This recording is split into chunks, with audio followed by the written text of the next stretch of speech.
Lord Cosgrove, you find yourself walking through the town of Kingscombe. Mist, red mist, coiling around the buildings, seeping under doorways, around windows, carts, horses. Everybody seems to have gone inside, not because of the mist, just because of the time of night. It's so late. But you have this figure behind you, walking just off your shoulder, and you can hear them breathing as you walk. What do you do, Cosgrove? Well, it'd be rude not to strike up conversation with him. So, Jenkins, is it? Forgive me, I'm rather new to this enterprise. Where precisely is it that you fit into Hawthorne's little scheme? I am one of the chosen. I am Hawthorne's man. When he needs something done, I do it. I can see why he'd call upon you. You are, yes, quite an imposing specimen. His daughter, Miss Lily Hawthorne, she was the one that pulled me in, indoctrinated me into this. She sees things, Lord Cosgrove. What sorts of things? She sees things that haven't yet happened, my lord. She sees things, and then she tells me what to do. Well, I hope I never find myself opposite her at the card table. Quite. But you are clearly much more au fait with the workings of this little community. I am led to believe by your master that there are multiple reverends that we could choose from here. Now, I have decided, I suppose somewhat on a whim, to pay a visit to the Prideaux simply because I have an existing relationship with them. But it does occur to me that this may not go the way that I hope. So, I suppose it would be better to avoid disappointing your master and hedge our bets somewhat. Perhaps you could seek out the other reverend and convince him to come and meet us at the ship, while I perhaps make a more diplomatic approach to the Prideaux. You want me to go to the heart of the sea chapel and get Reverend Marsh, whilst you go to the Prideaux? If that's who it is, yes. There is one. The Prideaux. Would you, my lord, be so gracious as to pass on a message? It would be my pleasure. It's to my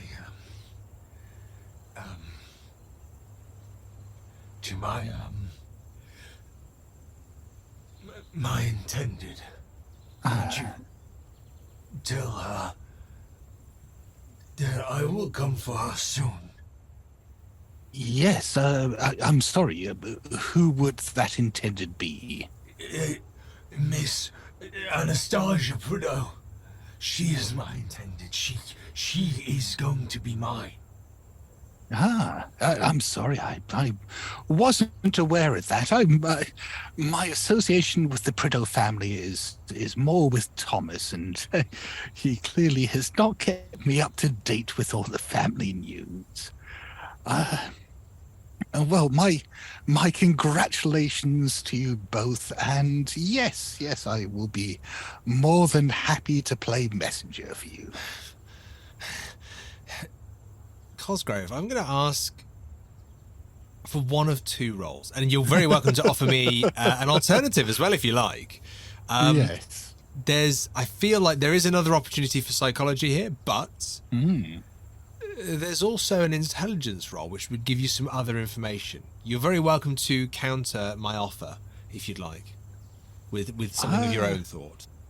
I think psychology sounds like quite a good one. Yeah, I'll go for psychology. It's not as good as intelligence, but I think in this case, I'm more interested in getting a read on Jenkins than I am on anything else. And that is an extreme success. Oh, Cosgrove. This is why you're Lord Cosgrove and I'm Jenkins.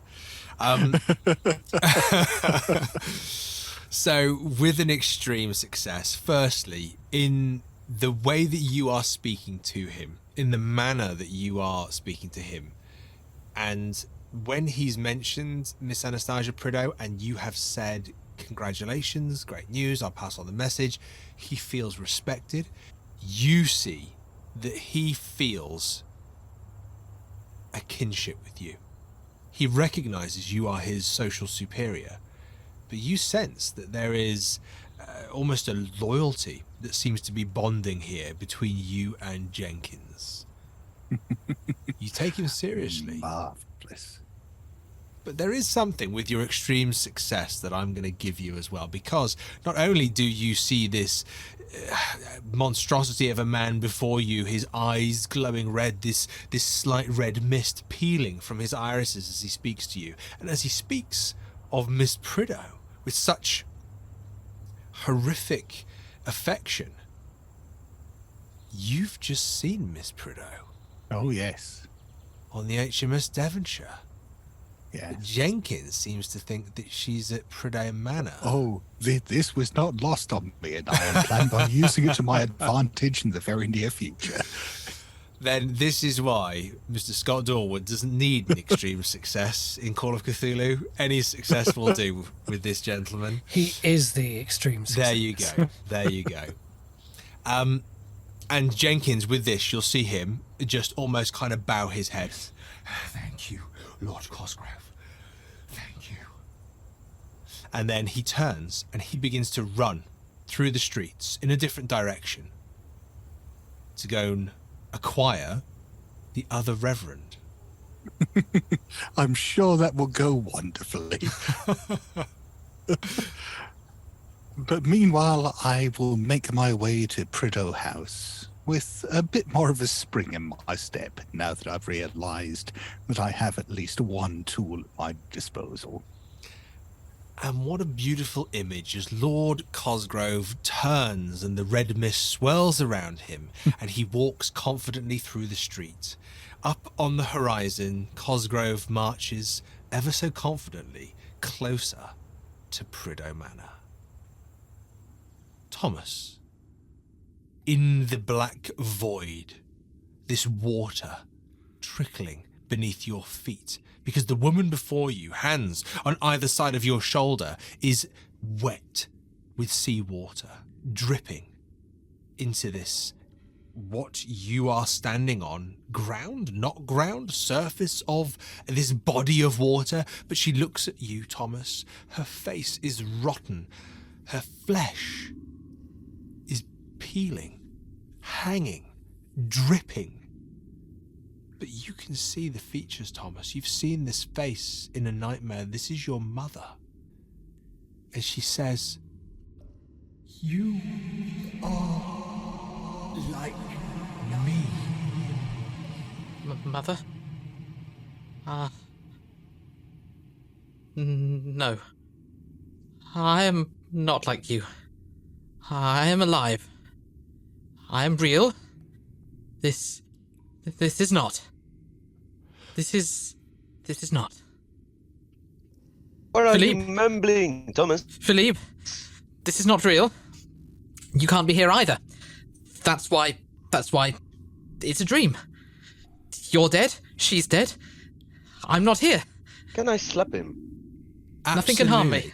You only just arrive at this point, Philippe, having just caught up. You see this rotten corpse that appears to have spent many years under the water, holding Thomas either side of his arms. Yes, you can slap him. Can you give me a brawl roll, please?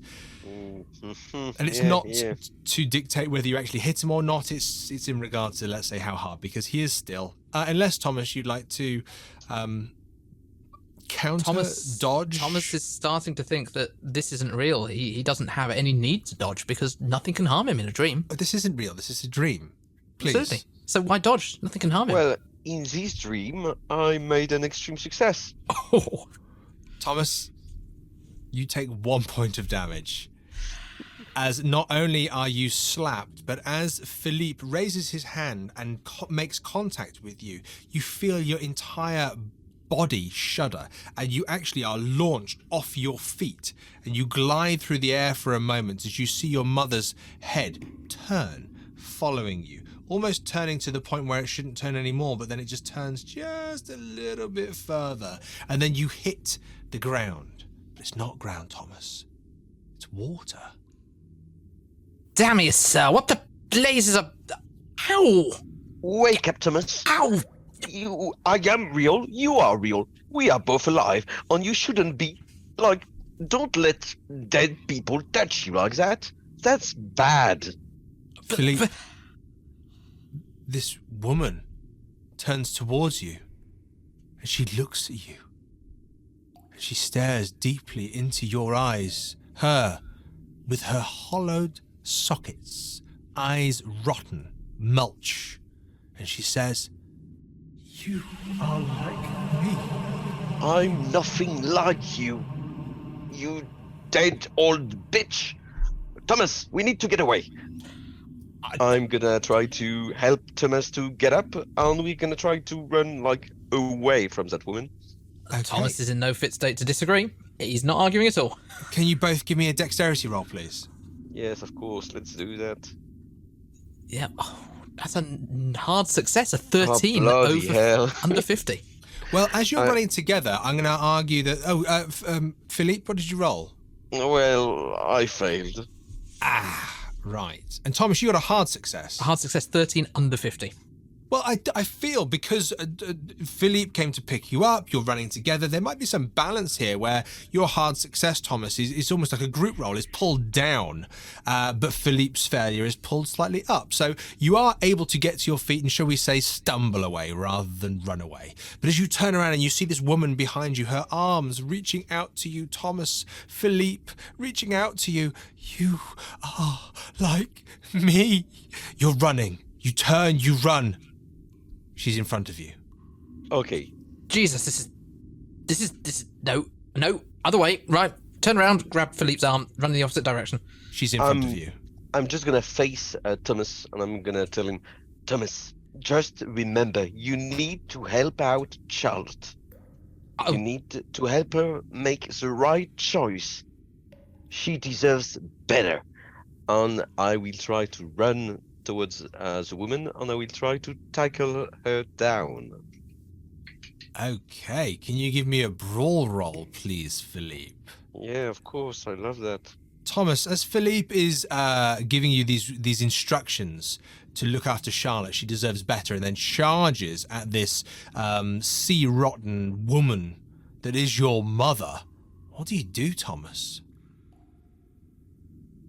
Thomas has been given an out, and as much as honor says that he should help a fellow gentleman in distress, there's that part of him that self-preservation says that if Philippe has decided to sacrifice himself so that Thomas can escape, the least Thomas can do is to escape. It would be rude not to.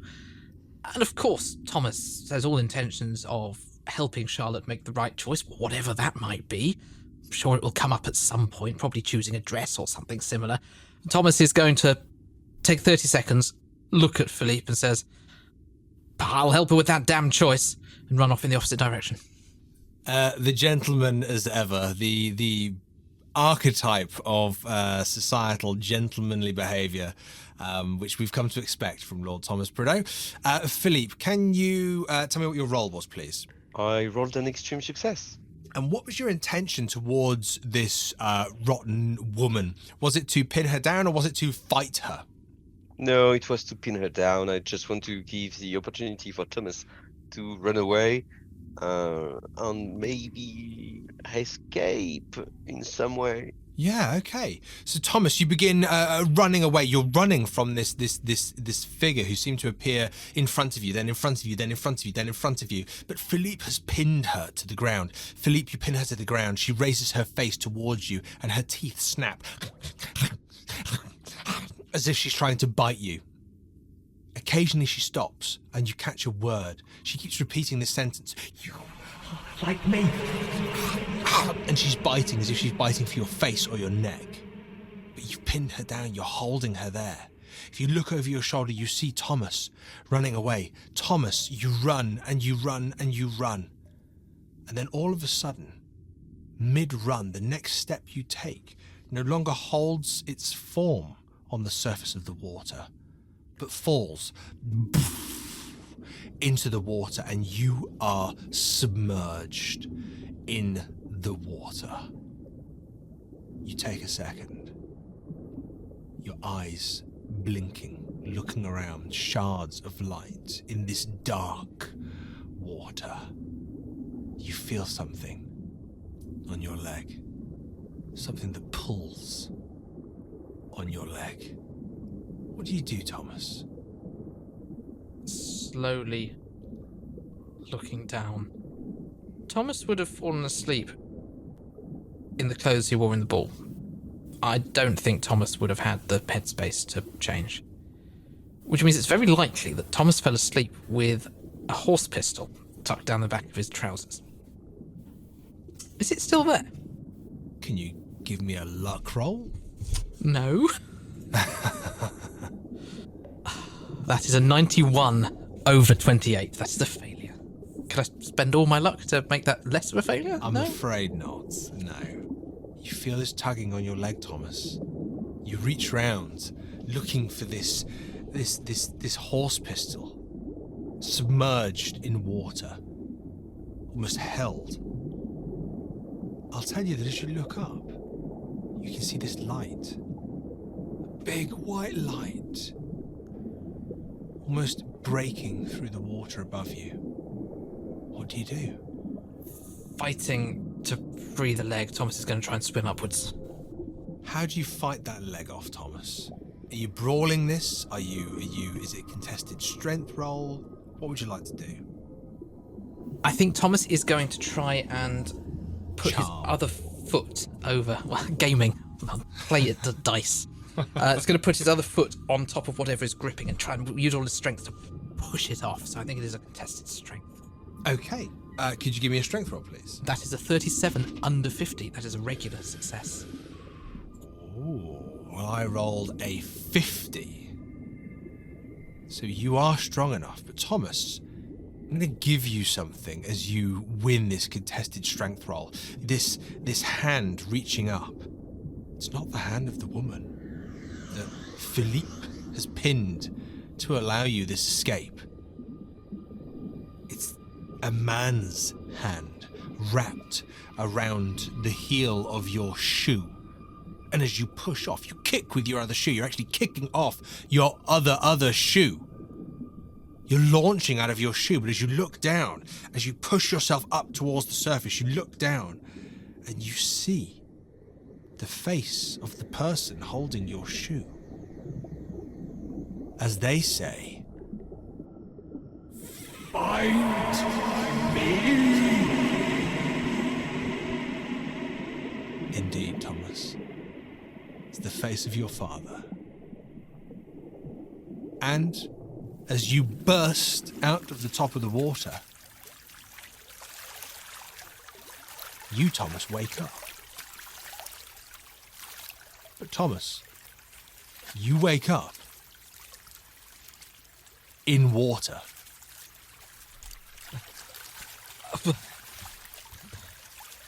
Philippe! Are you there? Philippe! And he calls out Philippe's name loudly through the house. You're not in the house, Thomas. You are in water. You look around. You're in a lake. But immediately, jacket probably come off. Thomas strides towards the edge of the lake, emerging as Mr. Darcy does in the Lake of Pemberley towards, well, hopefully Prideaux Manor. Do I recognise which house I'm outside? You are outside Prideaux Manor. This is the Lake Prideaux Manor. And you march out of the water, taking clothes off as you surface onto the bank. And the light that you saw was the moon, bright. But you look down, Thomas, to the town that you can see. And there's a red mist curling around the town. But you fell asleep in the house. And you woke up in the lake. You saw Philippe. You saw your mother. You saw your father. You're going to need to give me a sanity roll. I think that's a very good idea. And that is a critical failure, a 99 over 27. So you lose 6 points of sanity. And Thomas, you, for the near future, everything that you everyone and everything is about your mother and your father. It's about them. It's about finding them. It's about finding what they're talking about, how they're talking about it. You saw Charles. These dead people, they're all dead, but they can all talk to you. And you can talk to them. They're real. They're here. They're real. You believe fundamentally, absolutely, that you can commune with the dead. And it's worth mentioning that is over 1/5 of my sanity as well. Okay. Thomas is overwhelmed with this. He can talk with the dead. There's somebody that needs to be told about this, because it's going to throw all of his beliefs out. Life after death and resurrection. I mean, the Reverend. The Reverend knows nothing about life after death. I have seen that I can talk with. I spoke with Philippe. I spoke with my mother. I saw my father there. Does that mean he's dead? And Thomas just laughs and cries at the same time, uncertain as to his true place on the earth. Between life and death, what lies beyond the veil? He just kneels on the lawn and laughs and cries and makes a lot of noise. Thomas, as you lie on the lawn, laughing, crying, spouting your own personal conjecture about the reality of life and death and ghosts and the ability to commune, your father's words and your mother's words echo in your head. Your mother says, "You are like me." But your father says, "Find me, Thomas, find me." Philippe, you pin this woman down. You stop her from doing anything else, giving Thomas the chance to save your beloved. Charlotte, can you give me a contested strength roll against Philippe? Ooh. Oh, my word. What a twist. Okay. Oh, my strength isn't great. I've got 40. So, unsurprisingly, that was a failure. That was 83 against 40. Philippe? Well. It was a failure as well. 89 against 60. Okay, well, Miss Lambert, luck would have it, I believe, that you, in this instance, you feel Philippe, his hands pressing against your shoulders, moving across your collarbones, perhaps even moving close to your throat. And in this moment, an instinct comes upon you. And as you feel him pushing down, you smack his hands off. Tell me, Charlotte, what do you do? How do you get out of this situation? Where am I at this point? Am I the woman? Am I? You are you in your bed, sleeping, in my bed, and in you've my woken room. up to your beloved apparently trying to attack you. I think out of pure instinct, she's just going to slap him. So many slaps. Can you give me a Absolutely. brawl roll, please? And Philippe, please tell me, in your state of determined protecting Thomas so that he can go and protect Charlotte, is this something that you would dodge? Is this something that you would continue to kind of push through? I think I will push through. I think that, it's about if she hits, but as long as I give Thomas enough time to escape, that's what I will do. So I guess roll still to not dodge, but to try to keep her on the ground. Yeah, okay. So could you give me a brawl roll then, please, Philippe? Of course, I will. Charlotte, what was your roll? That was a horrible failure of 94 against 25. And Philippe? It was a horrid failure of 92 against 25. Oh, you two, such a couple, aren't you? Honestly, Oh. honestly. So Charlotte, we have you swinging and missing at this, bizarre version of your late husband. And Philippe, you lurch out for this rotting, disgusting woman who you can still see before you, but she seems to dodge your physical grasp. Charlotte, Philippe seems to be coming at you with a level of aggression here. Philippe, this rotted, disgusting version of the Prideaux's mother seems to be trying to escape your grasp as you try and buy Thomas time to save Charlotte. What do you two do? Can I look around to see if Thomas is still around? You're very welcome. Please give me a spot hidden. It is a hard success. Philippe, you can see that not only is Thomas gone, but as you look around, the floor is still water. It is still the surface of this body of water. But you can see the bed now. You can see the dresser and a chair. You recognize these as elements of Charlotte's room. I will try to run towards what I think is supposed to be the wall. I feel like maybe I could slap into the wall and slap back into reality. That's what I will try to do. So I'm just going to try to run towards where the wall is supposed to be, if the furniture in the room is at the right place. Okay. Arms out, just running at the wall. I feel like maybe head first. Charlotte, you see Philippe turn almost away from you and just run in the opposite direction towards the wall. Philippe, can you give me a 1d4?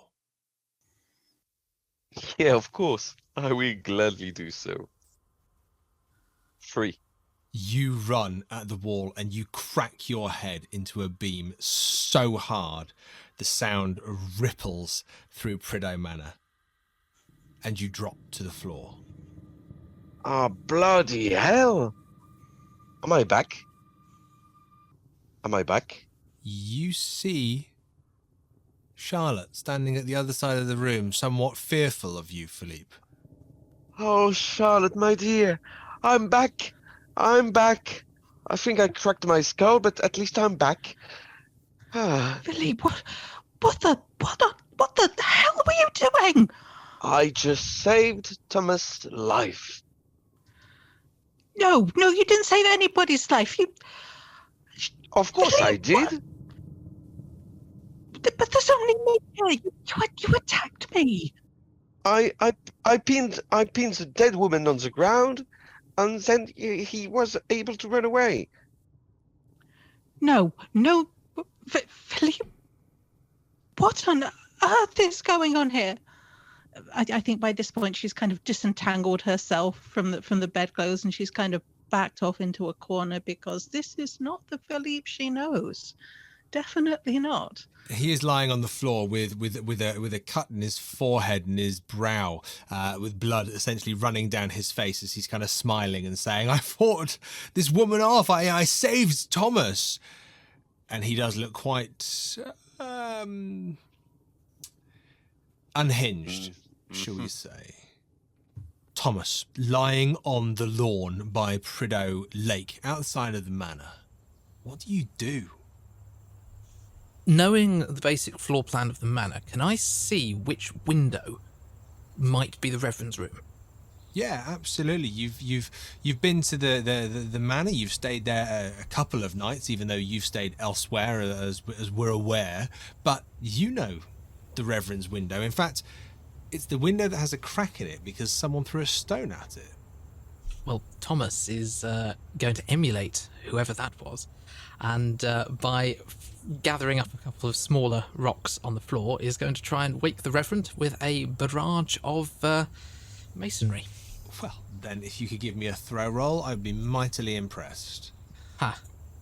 Who actually puts points in throw? That is a 59 over 20, which is a failure. Thomas, with your 59 over 20, you pick up a small rock. You see the Reverend's window. It's on the second floor, and you throw your rock to tap on the window and get his attention. Thomas, you are in a frenzied state. As you throw the stone, you are babbling about talking to your father and having to find him, and you throw this stone, and it doesn't just tink on the window, it goes through the bloody window and shatters the entire thing, pouring glass into the Reverend's room, all over the floor. Reverend, I would like to ask you for a constitution roll to see if you wake up, but I fear in this instance you wake up because someone has just smashed the window in your room. Reverend.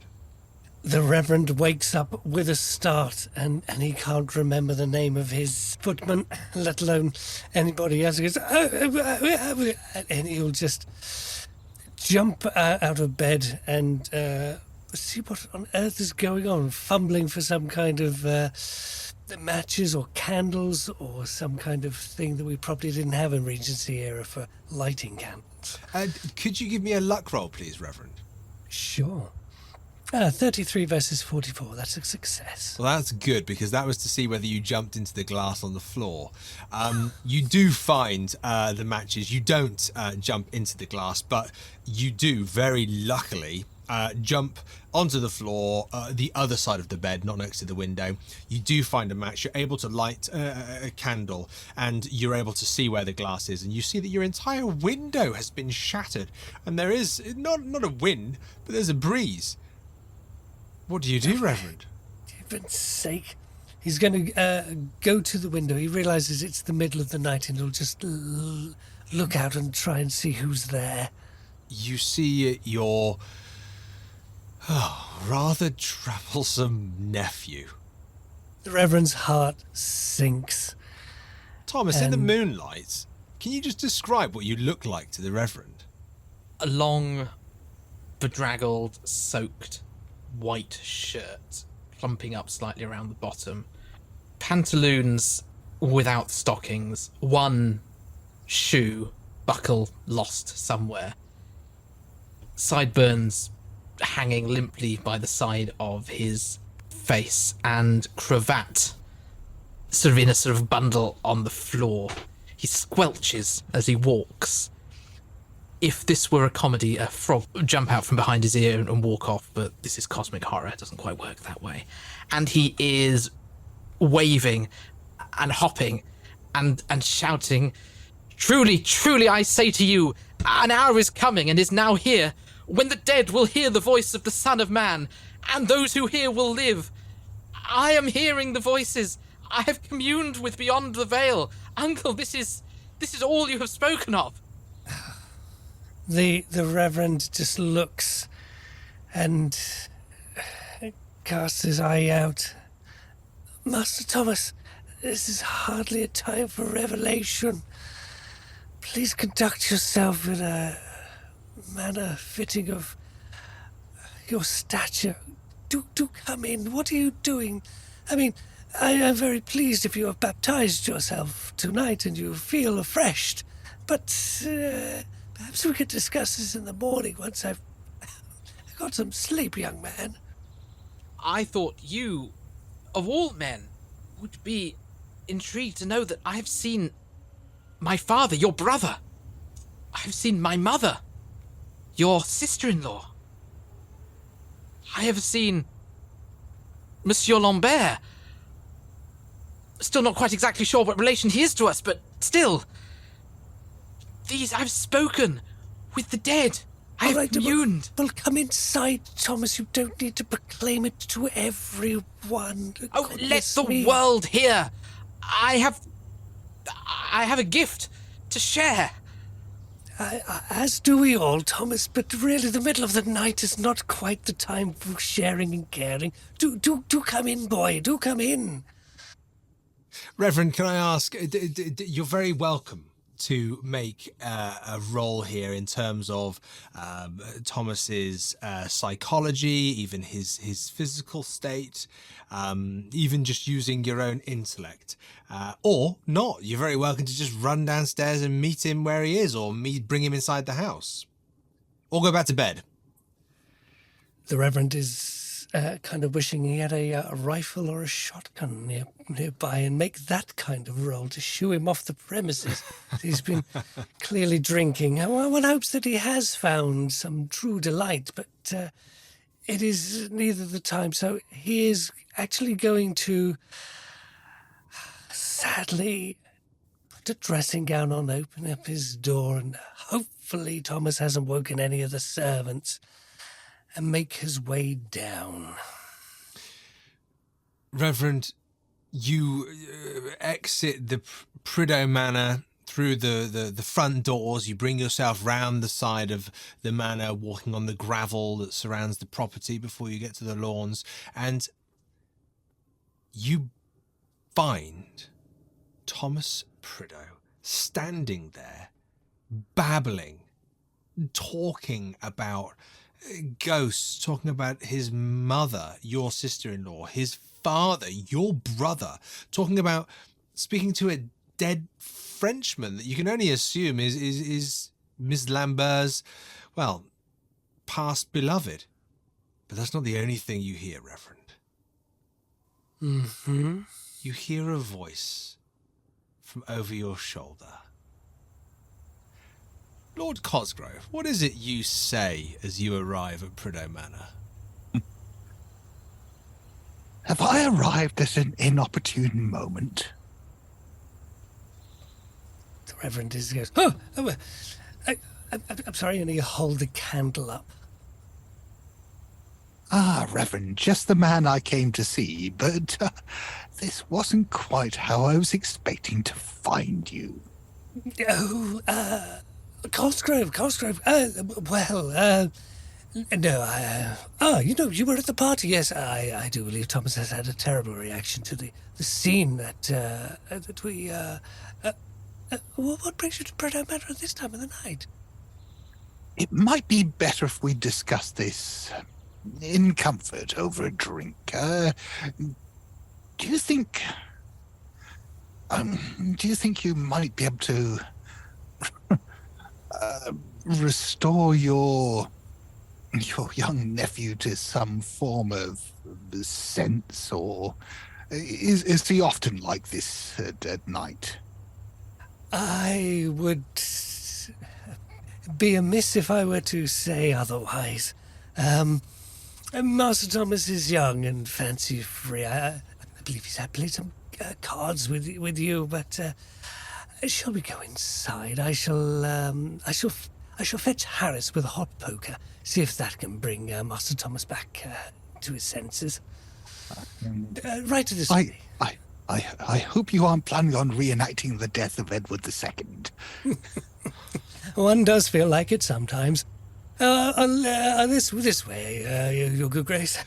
The Reverend, as you usher Lord Cosgrove inside to a drink and a chat, Thomas, I believe a reputation roll has been coming your way for some time. Oh, really? I didn't see that one coming. That is a success, a 31 versus 55. Oh, come on. Penalty die, ref. Penalty die, ref. Okay, yeah, I think in terms of your bout of insanity as well, and the fact that you've not just been spotted by the Reverend or any member of your family or immediate tribe, shall we say, but by someone who we might consider to be a social enemy or rival. So, yeah, I'd like you to give me a penalty die, please. And that is a 91 versus 55. That is a distinctive failure. That is where Thomas belongs this night. That is a 1d4 to your reputation, Thomas. Oof, 3 points of reputation. Long may they avoid your horrific behavioural needs. But, Lord Cosgrove, you find yourself being brought into Prideaux Manor for the first time. You've known the Prideaux, but you knew Thomas back at Shepford Manor, back in Hampshire. The fact that Thomas's family have their own manor here in Kingscombe, they are established, they are wealthy. They are prominent in society here. And you have the Reverend in his dressing gown and nightcap bringing you in for a drink. And you see just how rather well established the Prideaux family is here in Kingscombe. Jolly kind of you to visit us. I wish it was under better circumstances. As do we all, but these are trying times. Are you good in yourself after the terrible scenes at the ball? I mean, goodness me, I had no idea what we were going to face that evening. Are you quite well, Lord Cosgrove? Nothing that a good sherry wouldn't be able to help with. Indeed, a man after my own taste. He will ring the bell for the night porter or the night maid, whoever is available. It doesn't take long before a young gentleman appears. Sir. I'm very sorry to disturb you. Seems our night isn't quite over just yet. Could you fetch the good sherry, the Christmas sherry? And perhaps, do you have some kind of... if you wanted to make someone sick, what would you give them? Well, so my mother always said you should drink some olive oil if you wanted to be sick. Olive oil, fantastic. Yes, a shot of olive oil for Master Thomas, and perhaps some kind of sheet or a towel. He might be rather warm. Very good, sir. Should I have my Lord Prideaux brought here, sir? Yes, if you wouldn't mind, and yes, utmost discretion, if you wouldn't mind, young man. Very good, sir. And the Christmas sherry. Yes, it's a special occasion. Very good, sir. And the gentleman runs off. But yes, you must forgive me for calling on you at this unusual hour. But matters are pressing. And I assume by the disturbance here that you are at least somewhat aware of what is happening in Kingscombe at the moment. Oh, goodness me, Lord Cosgrove. If I could tell you the tale, I would be here all night. Master Thomas has been kidnapped by some fiend called Jenkins. We have had Miss Lambert, who turns out to be related to one of the families here, fall ill after discovering some kind of creature's skull. And, well, we've actually seen the walking and talking.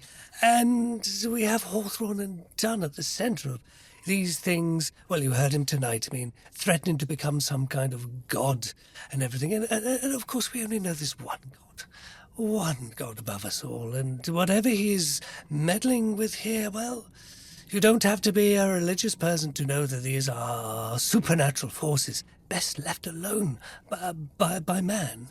So, Yes, but whether or not it's wise to leave such forces alone is irrelevant at the moment, because Lord Hawthorne is very much not leaving these forces alone. He is embracing them with enthusiasm. And I fear he will bring destruction upon us all. I think Lord Matthew Prideaux, who I've come to believe, can you believe this, who was quite advanced in his years, might have even been over a century old before he was...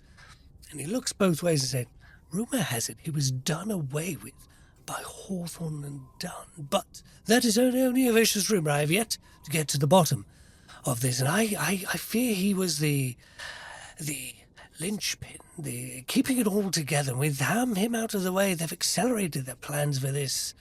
Well, I believe there is some sort of creature that is to be born and bring destruction upon us all. Oh, not upon everyone.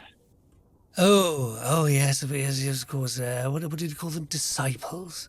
I could quote you 1,000,000 Bible verses about angels appearing to men, when in actual fact they are the forces of evil. And, well, I feel I am being called upon, and I don't mind admitting, one gentry to another, sometimes it is very difficult to know what to do.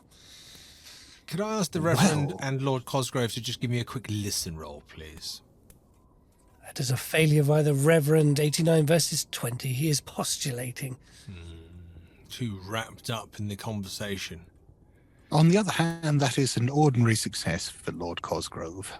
Lord Cosgrove, with your keen ears and your ability to hear always what's going on beyond the conversation you're having, should it provide valuable to you, you hear footsteps, and then they stop, and you hear the sound of someone going, "Very good, sir. Let it out, sir.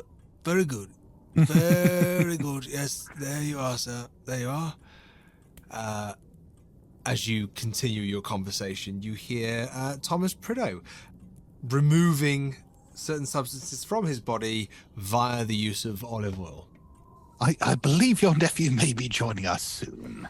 As I say, you have to excuse him. I did say this fiend Jenkins is his name, kidnapped him. Put him through quite some rigors. I believe he was exposed to some addictive substance. He has that feeling. Not that I would assume a good self as you is aware of opium dens, but you know the people that you might find outside. One in my profession has had to tend to. So poor Thomas, but he's still the old Thomas underneath all of that, and still needs to do well, between you and me, quite a bit of growing up to do. Maybe this will make the man of him. Yes. And as the Reverend says that, I think Thomas is going to stumble into the room. Not noticing Cosgrove initially, just looking directly at the Reverend and saying, "Uncle, I suppose that foul substance was your suggestion." Young Master Prideaux. Cosgrove. Look who's come to visit. Is Lord Cosgrove. Cosgrove, you here?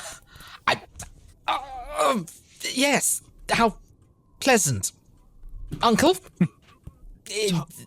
Thomas, you are still rather excited, even though shocked, about the idea of, well, turning the conversation to talking with those who are no longer with us.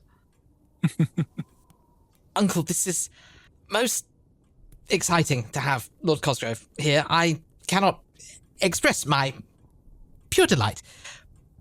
But if we could continue the conversation we were having on the lawn, I believe that I have a gift.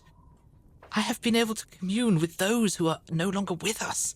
I have seen and spoken to them, Uncle. Think of where this puts your religion.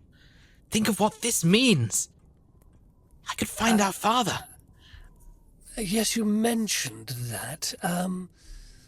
Yeah, with everything going on, Thomas, Miss Anastasia mentioned dreams. Are you quite sure it was your father? Are you saying that I would not recognize the patriarch of this family. Are you saying that I would not recognize the voice? It was him, sir. It was him. Thomas, please, do not tantalize me with news of my brother. If it is merely an imagination of your dreams. Did he say anything? Did he do anything? Was he with anyone? Did he give any idea? Maybe your subconscious is bringing up some clue we have yet to discover. You'll have to excuse us, Lord Cosgrove. This is how it all started. My brother went missing, and we inherited everything. I quite understand, but I think, as with young Lord Prideaux's earlier indulgence this evening, perhaps whatever is on his mind is best expelled from his system to improve his constitution. Please carry on, young man. Earlier indulgences, sir? What are you Thomas, insinuating, sir? Let's get to the point. We have a guest. Please don't keep the man waiting. My father, yes. He was underwater. He was below the water. He was trying to get out. He told me to find him. Thomas, as you're rambling about your father and your father saying to you, find me, find me, find me, can you just give me an intelligence roll, please? That is an extreme success, an 11 under 65. Oh, well, Thomas, it's difficult because you're talking about the dead and communion with the dead, and obviously earlier this evening at the Rabbit's Ball, so many dead, but so many things happened at the Rabbit's Ball, one of which was you calling out Cosgrove in front of Hawthorne, in front of your family, in front of everybody.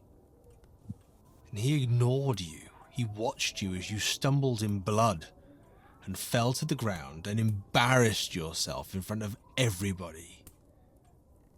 And now he's here in your house, in your study, drinking your Christmas sherry. Christmas sherry? In May? Well, if there was ever an insult, Thomas... I can understand the loan sharking, sir. I can tolerate the dismissive attitude you have towards those you do not view as equals. I can even comprehend your insinuation that I may enjoy a tipple. But your presence here, your lack of aid, we are equals, sir. We are of the higher set. We stand together, sir. You're leaving us to wallow in blood on the ballroom of Dun Manor, sir, was an insult, sir. And damn my eyes, sir, satisfaction will be had. Oh, Thomas, calm down, will you please? And Thomas Yeah. will pick up the nearest glove and try and hit Cosgrove. Unfortunately, there are no gloves around. So I think Thomas will pick up the damp cravat that's pulled around his neck, pull it off, and give him a rather pathetic wet slap across the face. This is a challenge, I believe. This is a challenge. Then, Cosgrove, is this something that you try to dodge, avoid?